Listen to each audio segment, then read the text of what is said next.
ರಹಿತ ಶಾಲೆಗಳ ಶಿಕ್ಷಕರಿಗೆ ಸಂಕಷ್ಟ ಎದುರಾಗಿತ್ತು. ಈ ಬಗ್ಗೆ ವಿಸ್ತೃತ ವರದಿಯನ್ನ ಪ್ರಸಾರ ಮಾಡಿತು ನ್ಯೂಸ್ 18. ವರದಿಗೆ ಸ್ಪಂದಿಸಿದ್ದಾರೆ ಶಿಕ್ಷಣ ಸಚಿವ.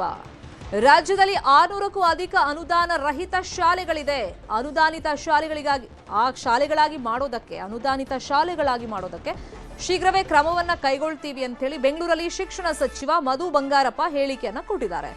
ಅನುದಾನಿತ ಶಾಲೆಗಳಾಗಿ ಮಾಡೋದಕ್ಕೆ ಮನವಿಯನ್ನ ಸಲ್ಲಿಸಿದ್ದೀನಿ. 1995ರಿಂದ 2005ರವರೆಗಿನ ಶಾಲೆಗಳಿಗೆ ಅನುದಾನಕ್ಕೆ ಮನವಿಯನ್ನ ಮಾಡಲಾಗಿದೆ. ಈ ಬಜೆಟ್ನಲ್ಲಿ ಸಿಎಂ ಘೋಷಣೆ ಮಾಡುವಂತ ನಿರೀಕ್ಷೆ ಇದೆ ಅಂತ ಸಚಿವರು ಹೇಳಿದ್ದಾರೆ.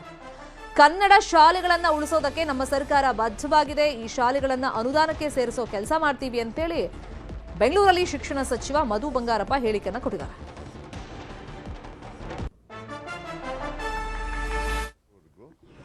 ಅವರನ್ನೆಲ್ಲರನ್ನೂ ಭೇಟಿ ಮಾಡಿದೆ. ಎಲ್ಲ ಜಿಲ್ಲಾವಾರು ಅವ್ರು ಸ್ಟ್ರೈಕ್ ಮಾಡಿದ್ರು. ನಾನು ಕೂಡ ಇವಾಗಲ್ಲ, ಈ ಪ್ರಶ್ನೆನ ಮಾನ್ಯ ಸದಸ್ಯರಾಗಿರ್ತಕ್ಕಂಥ ಯತೀಂದ್ರ ಅವರು 1995 ಮೇಲೆ ಅನುದಾನಕ್ಕೆ ಒಳಪಡಿಸ್ತಕ್ಕಂಥ ವ್ಯವಸ್ಥೆಯನ್ನು ಮಾಡಿ ಅಂದ್ರು.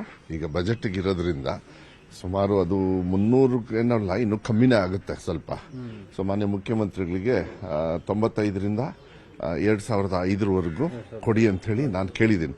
ನಾನು ರೆಡಿ ಇದ್ದೀನಿ, ಆದರೆ ಅದಕ್ಕೆ ಫೈನಾನ್ಷಿಯಲ್ ಇಂಪ್ಲಿಕೇಶನ್ಸ್ ಆಗ್ತದೆ, ಅದನ್ನ ಮಾಡಿಕೊಡಿ ಅಂತ ಹೇಳಿ ಕೇಳಿದ್ದೀನಿ. ನೋಡೋಣ ಈ ಬಜೆಟ್ ಅಲ್ಲಿ ಏನಾದ್ರು ಮಾಡಬಹುದೇನೋ ಅಂತ ಹೇಳಿ. ಕನ್ನಡ ಶಾಲೆ ಉಳಿತಕ್ಕಂಥದ್ದು ಕೆಲಸವನ್ನ ನಮ್ಮ ಸರ್ಕಾರದಲ್ಲಿ ಯಾವತ್ತೂ ಕೂಡ ನಾವು ಮಾಡ್ತೀವಿ, ಅದನ್ನಿಲ್ಲ ಅಂತ ಹೇಳಲ್ಲ.